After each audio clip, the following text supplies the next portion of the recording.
Welcome and thank you for joining us at Industry Insights, brought to you by Prosumer Connect. My name is Shaun Marshall, Director and Founder of Prosumer Connect. We have the great privilege today to introduce you to Mr. Richard Green. He is the National Director of SAMBRA, which stands for South Africa Motor Body Repairer Association. Richard, thank you very much for joining us. Thanks, Shaun. It's a pleasure, great pleasure. Richard, for those prosumers of ours that's not familiar with SAMBRA, can I ask you just to introduce your organization and exactly what you guys keep yourselves busy with? Of course, Shaun. SAMBRA is an association, a constituent association of the RMI, which is the Retail Motor Industry Organization. SAMBRA is the oldest and most established association in South Africa in the motor body repair sector. It's been around for probably 28 to 30 years. And it represents the interests of the majority of accredited motor body repairers in South Africa. Now, consumers may not understand the term accredited, so let me say that accreditation is something that you achieve through standards in your business, and SAMBRA monitors those standards and accredits motor body repair businesses at varying levels, dependent on what their premise, their technical staff, their equipment, etc., represents. So accreditation, some people call it grading, is really a recognized standard within that particular industry sector. And originally, SAMBRA started out with really that as its core, but the organization has grown. It represents almost 1,000 MBR businesses around the country. And these are made up of small, sometimes perhaps micro, but very few of those, and medium-sized businesses. If you've ever run your own business, you will know that it's head down for most of the time, but when you have a problem which is beyond your capacity, you need somebody to hold your hand through that problem, and we do that on a day-to-day basis. It doesn't matter whether it's collection of outstanding invoices or technical advice or business management advice. There's an array of assistance that is provided by SAMBRA and its staff. The key function, as I said, has developed over time, and we continue to do that even at a macro level. For instance, one of our main visions at the moment is to rid our industry of unethical disposal of noxious substances and material. And we're working with the University of Stellenbosch to achieve that. We're talking to trading partners like major paint companies and suppliers, parts suppliers as well, to help us with the logistics of that. And hopefully, in the next 5 to 10 years, because it's not a 2-week event, we can have an industry that in no way negatively impacts the environment. There's a lot more to be said about SAMBRA and what it does, but in a nutshell, that is what SAMBRA does.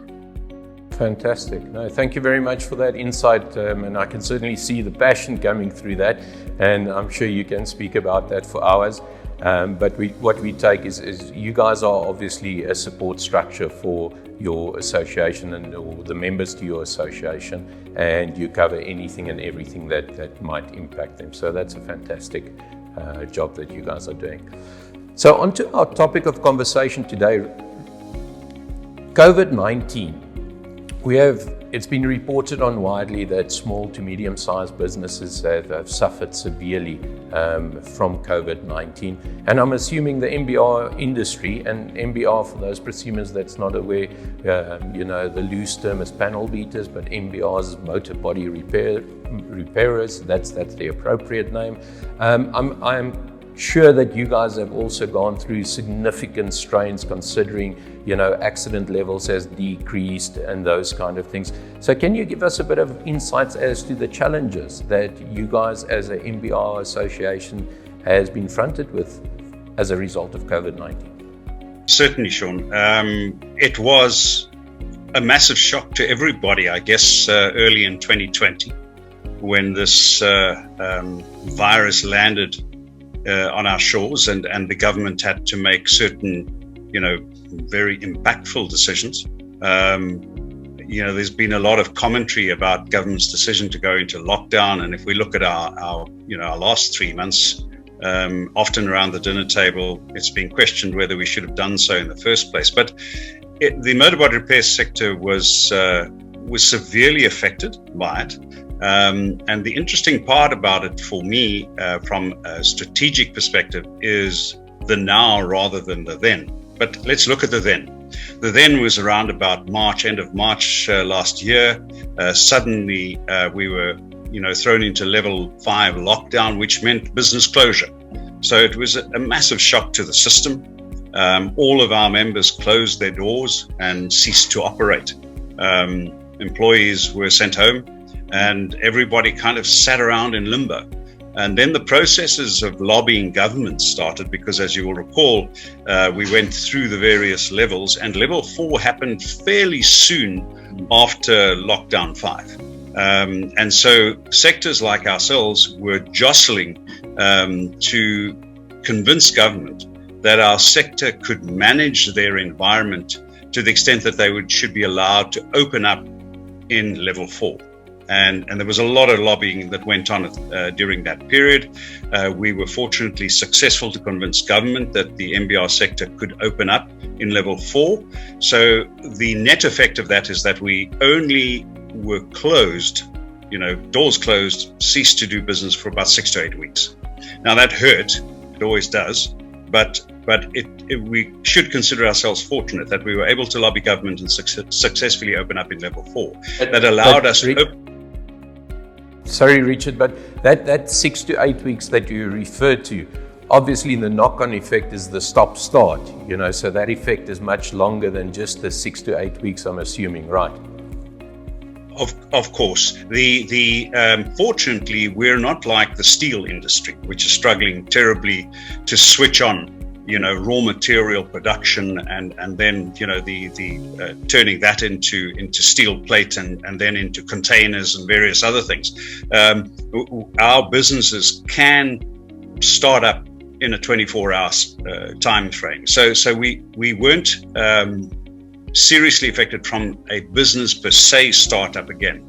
And obviously employees were anxious to get back to work, and certainly employers. So it happened fairly quickly, but we were given very strict rules by government. So you could only have, a certain percentage of people in your business. So you could only open up to a 40% of volume, and all of those kind of rules. And they were correct at the time, I believe, to try and ease us back into normal operating procedures, which took about 6 months to happen. So there were obvious cash flow issues. There was severe impact on employees. Many employees have lost their job over the last year. Many have suffered the effects of short time. So it was a very difficult period. And around about September 2020, we started to see things improving quite substantially. But of course, that was just before November and January. So it was short-lived, and then we were back into almost a closure period. Okay, that's terrible. And your industry is very reliant on parts from the manufacturers and those kind of things. Did they receive any impact as a result of part delays? Yes. A part delivery was part of the protocols that SAMBRA put out to its members, COVID-19 protocols, because obviously we were told at that time the virus, and I think it's still true today, the virus can live on, for instance, packaging or a cardboard surface for a couple of days. So we put out all of that. But in terms of the part delivery, yes, we did. There were delays. That is one of the industries that struggles to start up again. And to get back up to normal levels. It's not just like an MBR business where you can start up your spray booth and get going again. It's far more difficult. So we certainly did, and we still are to an extent. That steel shortage I mentioned is impacting the larger manufacturers in Europe. So we're still feeling the effect of part shortages or unavailability of parts or slow supply. Richard, one last question before we run out of time is, how long do you see the after effects of COVID-19 to still impact your member companies? Shaun, last year people started asking questions because obviously we're their advisors. I said to them I would only try and answer them around about March 2021. Because we were starting to get back to speed in September, but then faced December and January closures, and that has cash flow effects and various others. So let me try and answer it. We're almost there in March. I think the practices of corporates have changed forever. People are going to be working from home-based offices for forever, as far as I'm concerned.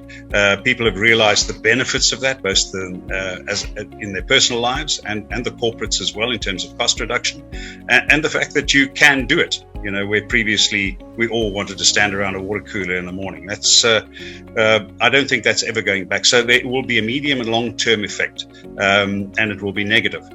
We know claims ratios are down. I don't think they're ever going to return to where they were. Policies, structures are going to change because the car's going to be in the garage for a lot longer than normal. So it's a permanent shrinkage of the availability of authorized claims in our sector, which transport into repairs. But to what extent at this point, I'm afraid I couldn't even venture. But I would say that we're looking at least a 20% reduction in authorized claims in the medium to long term. So it's going to be a tough road ahead. Thank you very much, Richard. I'm going to have to cut us short on that note, but thank you very much for the valuable insights. It's certainly interesting information, and good luck to you and your member companies. Hang in there, and we certainly hope things turn for the better. And thanks for joining us, and we hope to have you back very soon. It's a pleasure, Shaun. I look forward to future recordings, and good luck with your product. Thank you very much.